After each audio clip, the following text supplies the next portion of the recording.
Ampuliriza omulungi, nkwaniriza mu katabo kaffe Zinunula Omunaku. Katono nnyo okujjukiza we twakoma mu ssuula yaffe eyayita. Mwanange nno ng'asisinkanye omusajja eyampoleza eri omwami. Ono nno eyali amanyiddwa nga Muyodi, twafuna omukisa okumukyalirako mu maka ge era ne tuwanyisiganya ebigambo bingi ebyali eby'amagezi okufiirawo.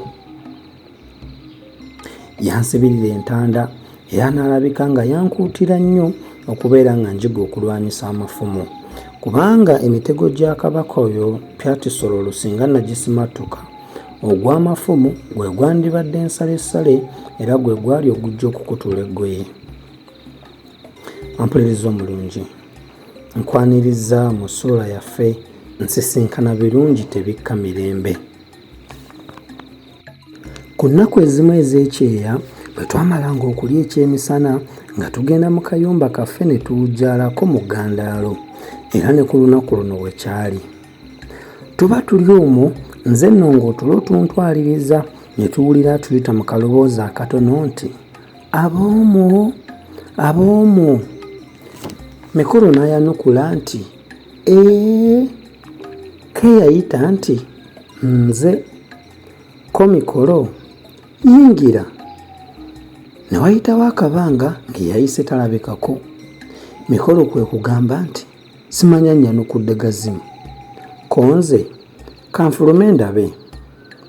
Mba ninsimba nti mu kisasi nga ndaba mmeeya ava ku lusebenju lw'enju yaffe n'atuleka n'aseka nga bw'atunula emabega. Nze kwe kumukaayuukira nti, lwaki okutuzannyisa n'otugaana okuwummulako awatali nsonga? Ye n'addamu nti, kooyombe nno nga n'omugenyi azze okukulaba awulira. Konze, mugenyi ki? Nze sirina bagenyi bankyalira mu ttuntu. Ko ye, oswi, ate saagadde omunkube nze amuleese. Nga ndowooza nti mmeeya nzannyisa buzannyisa nga bwe yatukolanga oluusi. Kyenava muleka wabweru n'enzirayo ne neeganzikawo ku ddiba lyange. Mmeeya teyayingirirawo, yajja luvannyumako n'agamba nti, omugenyi ayingire? Konze, mwana wa nnyabo, tonzannyisazannyisa bw'otyo. Ye okwandibadde okuddamu yasikayo mukeeka n'olubugo n'abyalirira wabbali awo n'alyoka agamba nti, wamma yingira nnyabo. Omugenyi ne yeesoobolola ayingire. Nze amaaso agange nali nga bunyizza omulyango omugenyi yasisinkana gamuteeze. Nali nange sikyetaaga kwebuuza nti y'ani. Bwe yatuuka mu ddiiro wakati n'asikattiramu n'amagaamaga. Mmeeya kwe kumugamba nti, jangu otuule wano. Nze nno olwo kitawe nga mpejjawejja era ng'entunnunsi zinkubanga ezinambuukamu, oba n'okwasaamirira nayasaamiriranga nga mutunuulira, ekyo ne simanya. Wabula kyenzijukira kye kino nti ng'omugenyi amaze okutuula, mmeeya ne Mikolo nga bamaze okumulamusa, nze mmeeya n'aŋŋamba nti, gwe munnaffe, abagenyi abakyala omwammwe tobalamusa. Nenva kyenkana mu kirooto mwe nali ne nzisa ekikkoowa ekyansimattuka ne namusa mirembe. Yali wa kitema, mutono nga wa katakketakke. Omubiri gwe gwali mulebevu ate munyirivu nnyo. Omutwe gwe gwalina akakoona, enviiri ze zaali zaakaweke nga za luwe. Amatu ge gaali mawanvuwanvumu nga galina emboga nnene, ekyenyi nga kya masega, akayindo ke kaali kalaalo, amaaso ge gaali ga ndege nga mu kiwanga tegatuulamu wabula okuligitamu obuligisi gatigati. Obukowekowe bwali busoonoofu ddala, ebisige bye nga bya musoke, obumwa bwe butono ng'obw'ensumbi nga bulimu amannyo ga kasenge, nga mu lubu lw'engulu mwetondeseemu akazigo. Embaazi zaali mpanvumu era bwe yamwenyanga oba okusekamu nga ku matama kujjako obunnya. Ensingo ye yali mpanvu ate ng'esibaganya ebiseera. Engalo ze zaali zambidde nga zijjudde kissunje, ebigere bye byonna nga bituukiridde, amabeere ge gaali biteeko ga mpumuupu, yenna nga mutereevu mu kikula kye. Amagulu ge gaalinamu ebitege bitono era ng'atambuza ssimbo nga yeesiira. Eddoboozi yalina ttono era ng'ayogera mpola. Ate nga lwakuba mukekkeze era nga mutono bw'atyo naye ng'alina ekitiibwa kimulabikako era ng'alabikira ddala nga wa magezi. Mu magezi ne munne emmeeya ng'amwasimula, n'ekisa kye nga kingi mu mwoyo. Nga tumaze okumulamusa era nga nze nkyamuwagisa amaaso, ye bwe yakyusa amaaso ge okugaggya ku mikolo n'asisinkana n'agange, n'amwenyaamu n'alyoka abuuza mmeeya nti, lwaki ono mwannyoko antunuulira ati? Nedda nedda, nze mba kumanya nga ndi wa kutunuulirwa nti osandizze. Ko mmeeya nti, mwana wattu ndaba wazze kumulaba, kanaye akulaba akwetegereze, tebali mu kuyisaako, ye oba akwagala.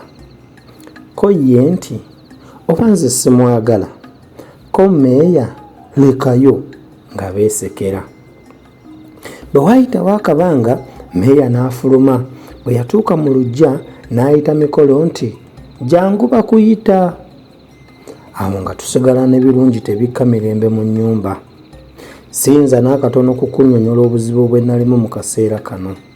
Nze nali simanyidde kwogera n'abawala, anti nga n'abo be ndaba bulijjo be b'oku muliraano, ate nga ntera kubasanga mugga, ate ng'okuggyako okubatikka ensuwa zaabwe era n'oluusi okufuma nabo enfumo mu luggya akawungeezi nga tuli bangi wamu, nga sidda nabaawo mu mboozi. Ensonga endala, mirembe ono guno gwe gwali omulundi gwange omuberyeberi okumusemberera, ate nno gattako y'okuba omwana w'omwami. Ate era mu kaseera kano namulowooza okuba omukuumize, newankubadde ng'oluvannyuma nategeera nga kwali kutya kwe kwandowoozesa kutyo. Naye ebyo byonna awamu byambuza kye nnaanyumya naye. Bwe nabanga ngenda okumugamba kino ne kinnema, ate ne ndowooza ekirala. Ebbanga ne liyitira ddala nga mmeggana n'ebirowoozo byange, era ndowooza ye mirembe enseko nga zimuttira muli mu kimugunyu. Naye ajja okunsala ku muguwa ye mirembe yennyini. Nali ntunudde nti wansi bwe nagenda okubbulula amaaso nga ndaba njegesa amaaso gombi. N'amwenyaamu n'aŋŋamba nti, bannange, abajja okubakyalira osiriikirira basiriikirire. Ye obwedda oyagala kuŋŋamba ki? Era ye n'annyamba ng'aleeterera emboozi, nga mbuuza ebintu bingi ku bulamu bwange, nange ne mbonnyonnyola ebimu ku ebyo nga saagala kumumalirayo byonna, naye ye ng'alabika ng'amanyi bingi ku nze okusinga bwe nayagala. Ekyo kye kyantegeeza ng'omukwano gwabwe n'emmeeya bwe gwali gugenze ewala ennyo ku nze. Nze bwe namubuuzanga ebimufaako nga yeddiramu kimu kyokka nti ekyo ndikikubuulira olulala. Nalwaddaaki ne mmugamba nti, obanga ggwe totera kulabikalabika, kale ndikusangawo okubimbuulira, ate si kulwa nga siriddayo nakusemberera. Ko ye, oba nnolowooza obutaddayo kundabako lulala, ate olwo bye naakubuulira binaakugasa ki? So nno oba oyagala, siraba kinaakuziyizanga kundaba. Anzudde kati era yalinzuula. Ndaba baalugera dda nti teguzibirwa kkubo. Ekyo nno saakitegeera, ate nali ngenda okukimubuuza, nanneesooka nti ebyo kale ggwe tubireke, weebale nnyo okuntumira nga bulijjo, nsiima nnyo bambi. Aba akissaati nga mikolo n'emmeeya bayingira. Mikolo n'attira mmeeya ku liiso ne batulika ne baseka, ne ntegeera nga baamala kwekobaana okundekaawo nzekka ne mirembe. Baba kye bajje bayingire, omugenyi n'asiibula, n'agamba mmeeya nti, nzireyo ng'omwami tannazuukuka, ye n'amala amanya nti mbadde eno. Ko mmeeya, mwana tuyogera mpola, ebyo mwannyinaze bw'abiwulira atya nnyo. Olw'okubanga nali mbeesuddeko akabanga, balowooza nti siwulidde, so nga banyugunyiza mu kwange. Mikolo nange twakoma kumpimpi, naye mmeeya yamuwerekerako ak'ensusso. Bwe yadda n'agamba nti, takutumidde alaamye bulaami. Mu biseera ebyo abawala baabanga batumira bannaabwe nga beerogosola nnyo mu bigambo ebirowoozesa omuntu nti omuwala oyo amwagala nnyo, so ng'oluusi si bya mazima ddala, nga batontoma ebigambo ebiringa oluyimba eby'eŋŋombo yaabwe. Baagambanga nti omundabira nnyo nti munne akutuka butimpa butadda mu lusuku, akutuka buyiso butadda mu ssasa, kasonsomolera nga kaggwako ettovu, n'antalabikalabika ng'ekimuli ky'endaggu, ansuza omwoyo ku mpagi ng'omutwalo, bw'akulowoozaako talya tanywa teyeebaka, gw'omusula ku mwoyo ng'olufuba, n'ebirala bingi ebya ssuugulubebbe.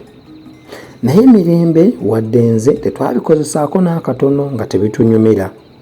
Olulala mmeeya yantegeeza nti mirembe enjogera z'abawala ezo yaziyita za kikopi, nti zo zimala gapankapanka. Okuva ku mulundi guno mirembe namusisinkananga enfunda 2 oba 3 mu buli ddaaza. Buli lwaggulo nga ŋŋenda ewa muyodi, oluusi nzekka, oluusi n'emikolo, okuyiga amafumu okugakugukamu nga mmanyi nti ebigambo bya muyodi tebirigwa butaka, anti ng'omutwe tegwamutukulira bwereere. So nno singa namanyirawo nga mu kwagala mirembe mwali mujja kutulikamu nakitembeggenyi, mpozzi nandyerwanyeeko nga bukyali ne mbuutikira ebirowoozo byange, newankubadde nga mbuusabuusa oba nga nandisobodde okubigaana okwanya. Naye nga bwe gwali era Lugaba bwe yayagala, nagenda okwerwanako nga bukedde, ate nga mirembe anfuukidde akabaani ng'enkovu y'omukiinyi.